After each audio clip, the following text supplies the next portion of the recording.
Thanks for joining us for CBN News Today. I'm Ephraim Graham. And I'm Lori Johnson.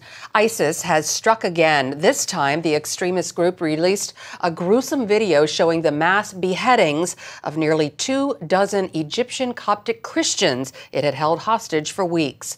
Mark Martin has the story. Egyptian warplanes struck ISIS targets in Libya Monday, just hours after the extremist group released the horrific video showing a mass beheading of 21 Christian hostages.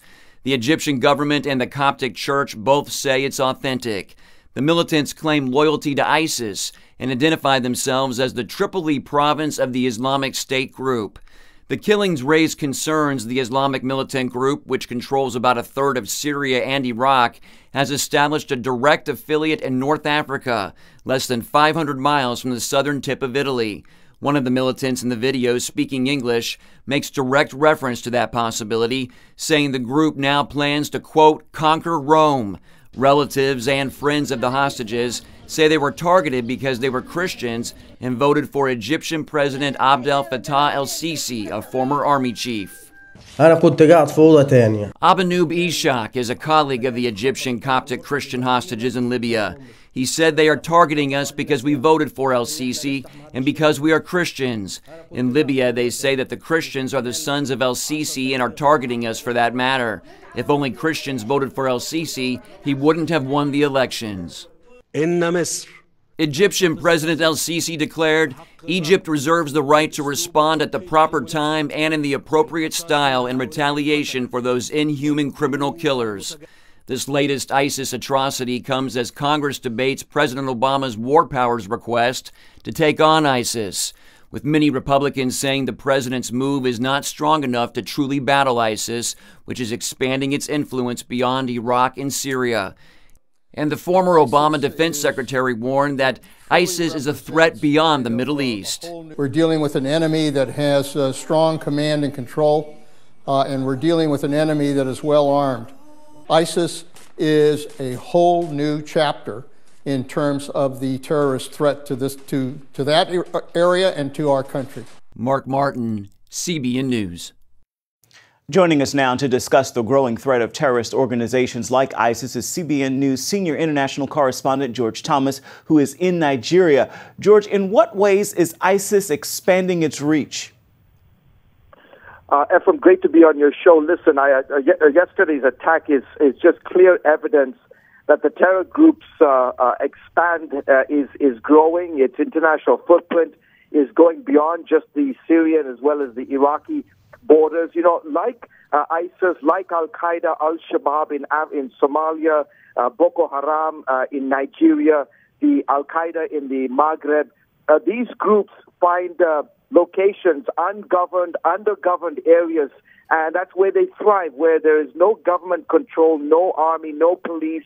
And so in countries like Libya, Syria, Iraq, and now emerging Yemen, terror groups just thrive. And so Libya is just a perfect example and a perfect place for such groups like ISIS to thrive. Well, right now you are in Nigeria, where, as you mentioned, Christians are being targeted by Boko Haram militants. Just yesterday, a teenage suicide bomber killed more than 16 people. Can you tell us more about the situation there where you are in Nigeria?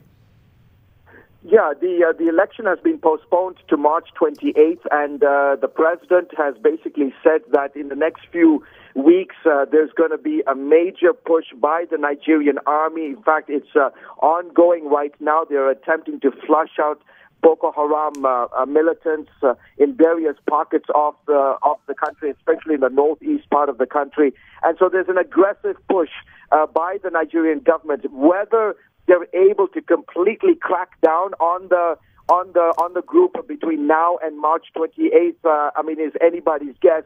But people are expecting, either way, people are expecting violence, whether Goodluck wins, President Goodluck wins, or whether Mr. Buhari ends up winning the presidency. Wow. What are some specific things our viewers should be praying for right now? For a free and fair election. Pray for a free and fair election. There would be no violence. It's intense. You'll have to remember what happened back in 2011 after Nigeria held that election. It was an awful, bloody violence right after the election. And so churches are praying, people are praying, believers that I've met are just praying that there would be complete peace across the country. But it has to be free and it has to be fair. Indeed. George Thomas reporting from Nigeria. Thank you so much. We look forward to your future reports. Israel's Prime Minister Benjamin Netanyahu is calling on European Jews to immigrate to Israel after 2 deadly shootings in Denmark this weekend and the desecration of Jewish graves in France. The first happened Saturday afternoon during a free speech debate where one person was shot and killed. The gunman escaped, and hours later, the gunman killed a Jewish man working security for a bat mitzvah. He ran away again, but police found and killed him Sunday morning. Hours later, hundreds of Jewish graves were found desecrated in eastern France. Denmark's prime minister has vowed to protect the Jewish community. Our thoughts goes to the whole of the Jewish community today. They belong in Denmark. They are a strong part of our community, and we will do everything we can to protect the Jewish community in our country. The attacks have caused tension between Denmark and Israel. The Ukrainian government and Russian-backed rebels are pointing the finger of blame at each other for violating the recently brokered ceasefire in eastern Ukraine. This comes just one day before they're both scheduled to begin withdrawing heavy weaponry. In a televised news conference on Monday, a separatist military spokesman said the government launched an artillery strike overnight on a town under rebel control. UN blamed the attack on rebels. That ceasefire went into effect Sunday, raising hopes for an end to a 10-month conflict that has claimed more than 5,000 lives. Is America becoming a police state? Many police departments now have military weapons, and even some government agencies have their own SWAT teams. The growing use of all those weapons has many people afraid of what's going on in the government. From Washington to their own communities, Jennifer Wishon looks into this troubling trend. When we think about crime in our neighborhoods, we don't picture this. While violent crime in America is actually decreasing, hundreds of law enforcement agencies use military-grade equipment to police their streets. There's a distinct difference between military soldiers and what their mission is, and civilian police and what their mission is supposed to be. And those lines are way beyond blurred. Cheryl Chumley is author of Police State USA, How Orwell's Nightmare is Becoming Our Reality. Among her concerns is an increase in the use of police SWAT teams, units specifically trained to deal with active shooters and hostage situations. A recent study by the ACLU finds SWAT teams now often deploy to execute search warrants, a decision that has maimed and even killed innocent people. One case in point, 19-month-old Bubu Fonsavan nearly killed last spring in the house where he was sleeping. It was about 3 in the morning, and then the local SWAT team there busted through the front door, threw a flashbang grenade. They had a no-knock warrant looking for a drug dealer. Threw the grenade, it landed in the baby's crib. The little boy's face was half blown off. Mine-resistant ambush-protected vehicles, or MRAPs as they're known, protect American troops from IEDs in war. And today, at least 500 police departments also have them. They come from the federal government through programs designed to offload excess equipment. State and local police departments can get free or discounted military equipment from the Department of Defense, Homeland Security, and other agencies. It really took off after 9/11 due to legitimate concerns over the threat of terrorism. Today, nearly 500,000 pieces of military equipment have been transferred to police organizations, including small arms, night vision devices, Humvees, MRAPs, and aircraft.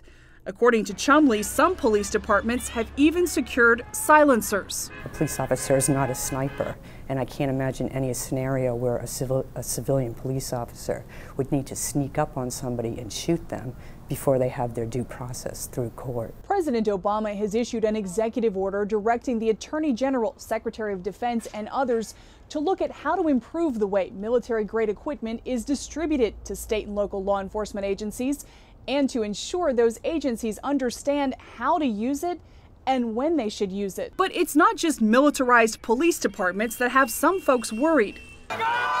Remember this tense standoff between armed supporters of Nevada rancher Cliven Bundy and the Bureau of Land Management? As I watched that, I just became very uncomfortable looking at what were National Park Service SWAT teams or BLM snipers. And these are regulatory agencies. These aren't law enforcement agencies. The situation prompted Congressman Chris Stewart to introduce legislation to demilitarize federal regulatory agencies.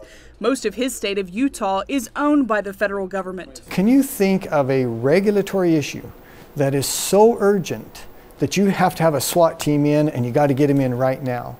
Because there just aren't any. Dozens of regulatory agencies have firearm and arrest authority, including NOAA, the federal government's weather service, the Department of Education, even the IRS. It's intimidating to the American people, and it breaks the trust that we should have between the American people and the federal government. And look, that's a fragile thing right now anyway. Instead of giving machine guns and grenades to the FDA, Stewart and other lawmakers want to leave law enforcement to agencies tasked to deal with it, like the FBI.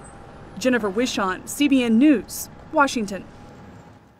People in the Northeast can't catch a break. More dangerous winter weather slams Boston and nearby areas over the weekend, making it the fourth major winter storm in 3 weeks. The Massachusetts governor is warning people to clean exhaust pipes to prevent carbon monoxide poisoning and shovel their roofs to prevent them from collapsing under the weight of the snow.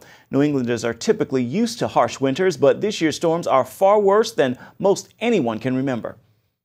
I've never experienced anything like it in my life. The storm is terrible. If I saw one day that was above freezing, I'd be very happy. The temperature in our home fell to around 45 to 50 degrees, and we did have to leave for somewhere warmer. Forecasters say a new winter storm could bring snow to parts of Missouri, Arkansas, Tennessee, and Georgia today and dump more snow on the Northeast tomorrow. Coming up, more young couples are starting to say, "I don't." Find out what the lack of unions could mean for our State of the Union. I do, or I don't, at least not yet. Marriage has always been a key part of the American dream.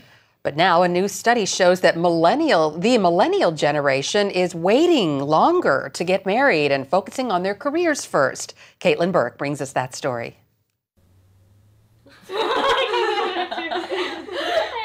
Sisters Nicole and Erica Barada look like your typical 20-somethings, just hanging out and having a good time. After earning their degrees, they're working full-time, paying off student loans, and enjoying the freedom of single life. It's good for me because I like to just do random things. Like if I just feel like going somewhere, I don't have to sit there and ask, like, oh, gotta plan this with someone. I can just go. I'm able to take the time and really find out who I am and what I want to be. The Barada sisters are like many in the millennial generation. They say they've got their priorities straight and marriage isn't anywhere near the top of the list.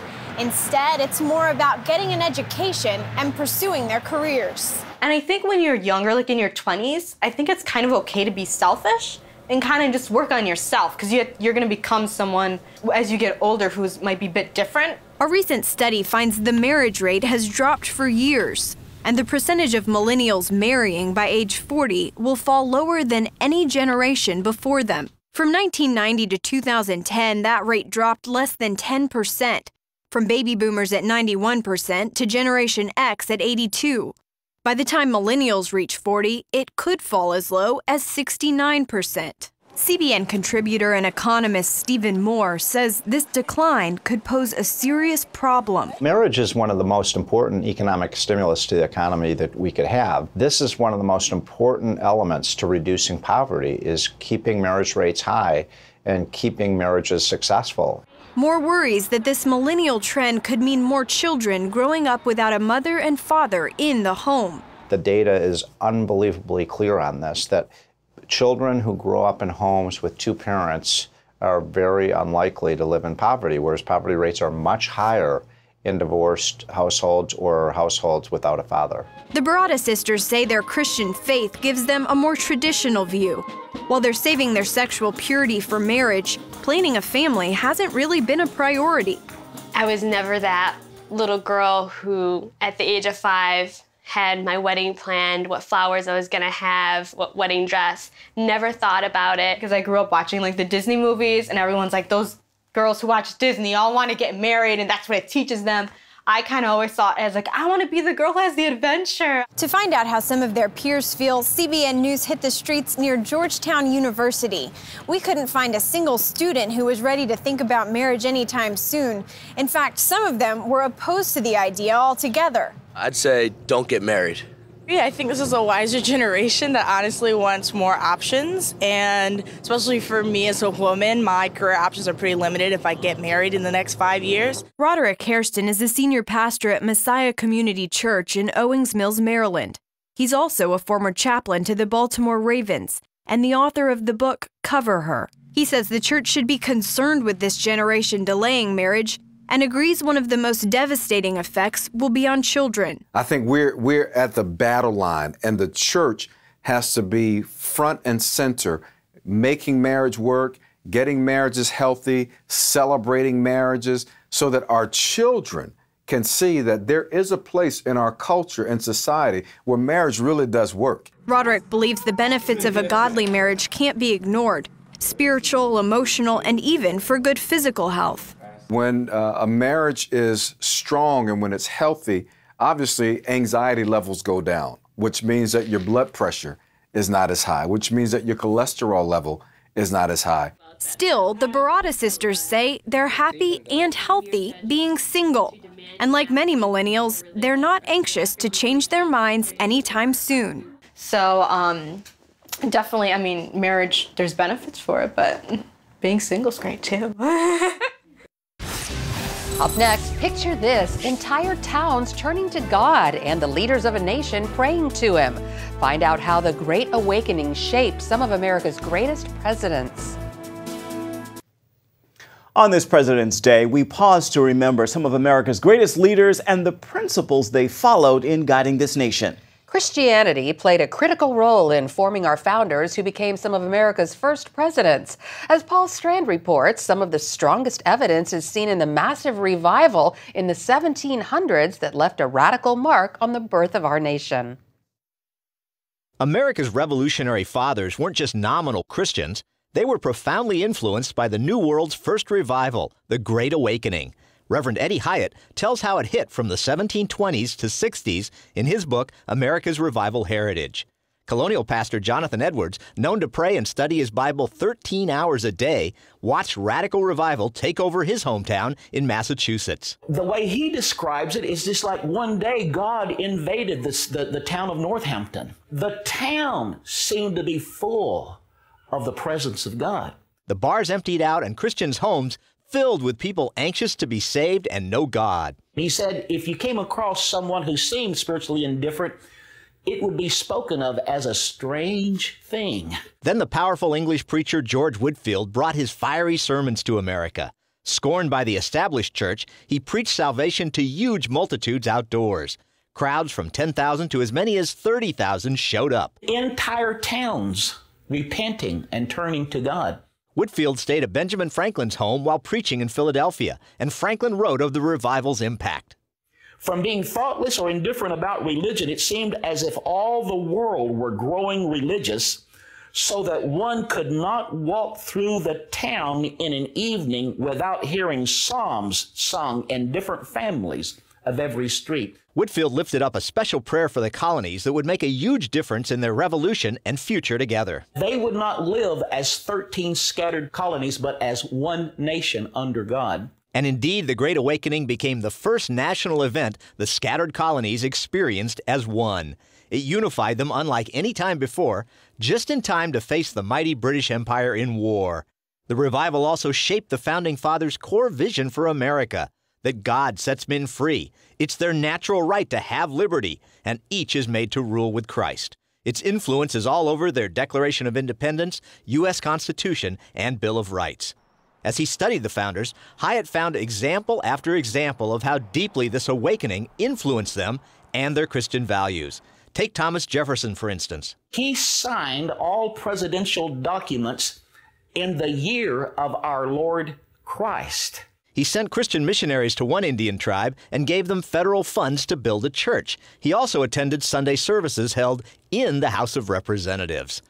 Some scholars even doubt the first president's faith, But a Quaker named Isaac Potts living near Valley Forge saw George Washington's faith up close during that cruel winter that almost froze his colonial army to death during the Revolution. He said, I tied my horse to a sapling and went quietly into the woods, and to my astonishment, I saw the great George Washington on his knees alone.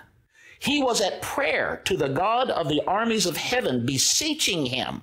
The anti-war Quaker Potts later wrote, and he says, such a prayer I never heard from the lips of man. We never thought a man could be a soldier and a Christian. But if there is one in the world, it is Washington. At the Constitutional Convention in 1787, the delegates fought and bickered so bitterly the convention almost broke up. But then Ben Franklin stood and began to preach. He says, the longer I live, the more convincing proofs I see of this truth, that God governs in the affairs of men. And if a sparrow cannot fall to the ground without his notice, is it probable that an empire can rise without his aid? Then Franklin beseeched them to pray together at the start of every day. After that, an atmosphere of peace and reconciliation came upon the founders. And they were able to proceed and to finish their job of hammering out the American Constitution and Bill of Rights, and in a context of prayer. 60 years after it began, the Great Awakening still influenced the Founding Fathers and continues to benefit our country today. Paul Strand, CBN News. A new study shows children do better when raised by a mom and a dad instead of same-sex parents. The study was based on 512 American children raised by same-sex couples. In 8 out of 12 psychological measurements, children with same-sex parents had twice as many mental and emotional problems. Researchers found that 17% of children with same-sex parents had serious emotional problems. That's compared to 7% of children with a mom and a dad. Developmental problems were greater as well. More than 15% from same-sex homes developed ADHD, compared to 7% with opposite-sex parents. Similar results were shown for learning disabilities as well. The Witherspoon Institute reports the study rules out bullying as a factor. That's because children from both types of families reported the same amount of bullying. Well, that's it for now on CBN News Today. You can find more of our exclusive coverage of the issues you care most about at cbnnews.com.